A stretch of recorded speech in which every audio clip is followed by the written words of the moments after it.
আপুনি অসমৰ ল'ৰা ছোৱালী বাহিৰলৈ যোৱাৰ প্ৰসংগটো উল্লেখ কৰিছিলে এই সুযোগতে মই এটা উপলব্ধি জাষ্ট শ্বেয়াৰ কৰিব বিচাৰিছোঁ এটা অসম চৰকাৰৰ পৰিকল্পনা আছে ক'ৰবাত যদি বাহিৰত মৃত কোনোবা কাৰোবাৰ যদি মৃত্যু হৈছে শৰীৰ বা শৱদেহ লৈ অহাৰ এক ব্যৱস্থা আছে এই ব্যৱস্থাটো সুন্দৰ ব্যৱস্থা কিন্তু তাৰ সমান্তৰালকে যাতে আমাৰ ল'ৰা ছোৱালী বাহিৰত যাব নালাগে ইয়াতে সংস্থাপিত হয় যদি বাহিৰতো গৈছে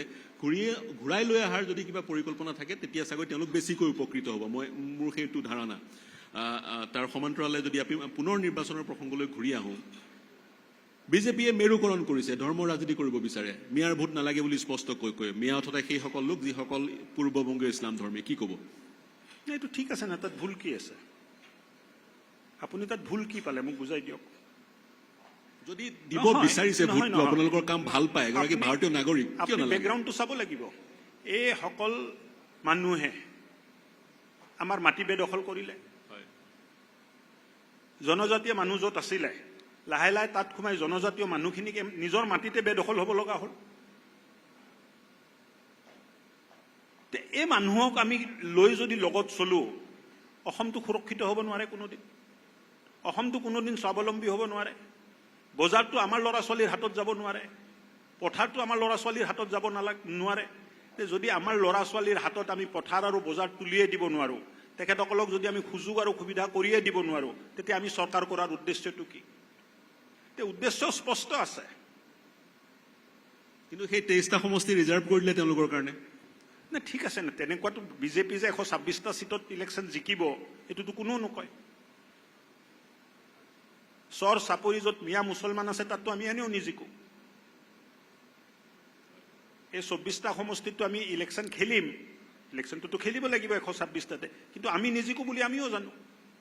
তেওঁলোকে আপোনালোকক ভোট নিদিয়ে যদিও নিদিয়ে যদি আপোনালোকৰ আঁচনি পায় কাৰণ আপোনালোকে আঁচনি পোৱাটো বেলেগ কথা ভোট দিয়াটো বেলেগ কথা ভোট নিদিয়ে বুলি আপোনালোক নিশ্চিত মোটামুটি নিদিয়ে 2-4জন কোনোবাই যদি দিয়ে দিব তাৰ বাহিৰেতো মই আশা কৰা নাই হয় পুনৰ যদি স্বাস্থ্য খণ্ডলৈ ঘূৰি আহোঁ যিহেতু শেহতীয়াকৈ আপুনি স্বাস্থ্য মন্ত্ৰী যদিও খুব কম সময় পালে স্বাস্থ্য আৰু পৰিয়াল কল্যাণ মন্ত্ৰী গতিকে নিৰ্বাচন আহি থাকিব নিৰ্বাচন যাব কিন্তু এগৰাকী বিশ্বনাথ চাৰিআলি গহপুৰৰ ৰোগী গুৱাহাটীলৈ একেবাৰে আহিব নোৱাৰা ব্যৱস্থাটো আমি কেতিয়ালৈ পাওঁ একেবাৰে দুৰাৰোগ্য ৰোগ তথাপিও গুৱাহাটীলৈ ৰেফাৰেল কেছ হিচাপে আহিব নোৱাৰাৰ এক পৰিৱেশ আমি কেতিয়া পাওঁ চাওক এটা কথা বুজিব গুৱাহাটীত পেচেণ্ট ৰেফাৰ হ'বই আপুনি যদি ভাবে যে Tezpur medical college Guwahati medical কলেজৰ সমকক্ষ হ'ব পাৰিব এইটো কোনোদিন নহয় 10 বছৰো নহয় কিয় আজি যিটো গুৱাহাটী মেডিকেল কলেজ আছে 10 বছৰত তেজপুৰ মেডিকেল কলেজ গুৱাহাটীৰ সমকক্ষ হৈ যাব আজিৰ সমকক্ষ কিন্তু গুৱাহাটী মেডিকেল কলেজ 10 বছৰত আৰু ওপৰত গুচি যাব সো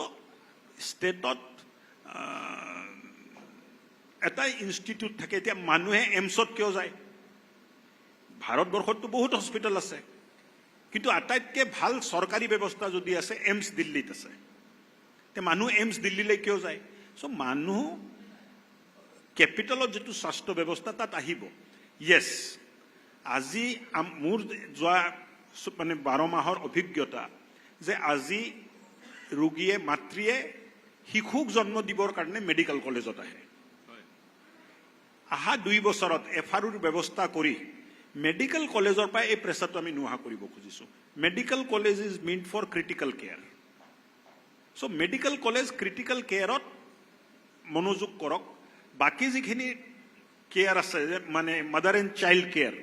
তাক আমি লাহে লাহে সমষ্টি ভিত্তিক 5 বছৰত আমাৰ চিন্তা আছে যে 5 বছৰত সমষ্টি ভিত্তিক এফআৰইউ হওক ডেলিভাৰী চাৰ্জাৰীৰ ব্যৱস্থা প্ৰত্যেকটো সমষ্টিত এটা হস্পিটেল থাকিব য'ত সিজেৰিয়ান বাচ্চা জন্ম দিয়া ব্যৱস্থা থাকিব আজি বহুত ডিষ্ট্ৰিক্ট আছে ডিষ্ট্ৰিক্ট হেডকোৱাৰ্টাৰৰ বাহিৰে এই ব্যৱস্থাটো নাই সো 126টা সমষ্টিত এই যে ব্যৱস্থা যেতিয়া হৈ যাব তেতিয়া ক্ৰিটিকেল ডেলিভাৰীবোৰ মেডিকেল কলেজত আহিব নৰ্মেল ডেলিভাৰীৰ কাৰণে মেডিকেল কলেজত নাহে লাহে লাহে এই কেয়াৰবোৰ যেতিয়া পেনিট্ৰেট কৰি প্ৰাইমেৰী লেভেলত যোৱা আৰম্ভ হ'ব ডক্টৰছবোৰৰ উপলব্ধতা বাঢ়াৰ কাৰণে ডক্টৰছবিলাক যেতিয়া তাত যোৱা হ'ব তেতিয়া লাহে লাহে আপুনি দেখিব যে মেডিকেল কলেজ ক্ৰিটিকেল চিকিৎসাৰ কেন্দ্ৰত পৰিণত হ'ব মেডিকেল কলেজ ক্ৰিটিকেল চিকিৎসা কেন্দ্ৰত পৰিণত হ'ব আৰু বাকি যিবোৰ চৰকাৰী হস্পিটেল আছে অন্য ৰোগীসকলে তাত চিকিৎসা কৰাৰ সুবিধা পাব মই পুনৰ নিৰ্বাচনৰ প্ৰসংগটোলৈ আহিব বিচাৰিছোঁ যিহেতু আপুনি এগৰাকী জ্যেষ্ঠ নেতা ভাৰতীয় জনতা পাৰ্টিৰ ঢেকিয়াজুলি সমষ্টিয়ে হওক বা আন যিবোৰ সমষ্টি আছে সমষ্টিৰ পুনৰ নিৰ্ধাৰণৰ পিছত জনবিন্যাসৰ কিছু সলনি হৈছে ইনক্লুডিং ঢেকিয়াজুলি বড়ো সম্প্ৰদায়ৰ ভোটাৰৰ সংখ্যা বাঢ়িছে আমাৰ বড়ো ভাইসকলৰ ভোটাৰৰ সংখ্যা বাঢ়িছে মিত্ৰতাৰ প্ৰসংগটো আপুনি কেনেদৰে চায় মিত্ৰতা এলায়েন্সৰ প্ৰসংগটো মিত্ৰতা আমাৰ লগত মন মিলা আমাৰ লগত আদৰ্শ নীতি মিলা দলবিলাকৰ লগত মিত্ৰতা হ'ব কিন্তু সেয়াটো আছে অসম গণ পৰিষদ আৰু বিপিএফটো আছেই অসম গণ পৰিষদ আৰু বিপিএফটো আছেই গতিকে এইবাৰ যেন বিপিএফক নহয় অসম গণ পৰিষদত কমকৈ আসন দিয়াৰ এক প্ৰৱণতা বিজেপিৰ চাওক এই কথাবিলাক মিডিয়াতহে আলোচনা হয় অগপক চিট দিয়া বিজেপিক চিট দিয়া এইটো উদ্দেশ্য নাথাকে চিটটো জিকা উদ্দেশ্য থাকে যেতিয়া আমি ইলেকশ্যন খেলিব যাওঁ তেতিয়া বিজেপি বেলেগ এজিপি বেলেগ অমুক দল বেলেগ তেনেকুৱা নাথাকে ইলেকশ্যনত যেতিয়া যোৱা যায় তেতিয়া এনডিএ হিচাপে যোৱা যায় তেতিয়া কংগ্ৰেছৰ বিৰুদ্ধে কোন শক্তিশালী প্ৰদৰ্শন কৰিব কোনজন প্ৰাৰ্থী আৰু কোনজন দলে শক্তিশালী প্ৰদৰ্শন কৰিব পাৰিব এই প্ৰাৰ্থী আৰু এই দলকে আগবঢ়াই দিয়া যায় তাত আৰু বিজেপি এজিপি নাথাকে তাতে সম্মিলিত প্ৰচেষ্টাত কংগ্ৰেছক কেনেকৈ হাৰাব পাৰি তাৰে চেষ্টা থাকে শোণিতপুৰ জিলা পূৰ্বৰ শোণিতপুৰ জিলা য'ত ঢেকিয়াজুলি আছে তেজপুৰ আছে বৰচলা আছে বিশ্বনাথ আছে তাৰ যদি এটা আভাস দিয়ে ক'ত কোনে তাৰ যদি এটা আভাস দিয়ে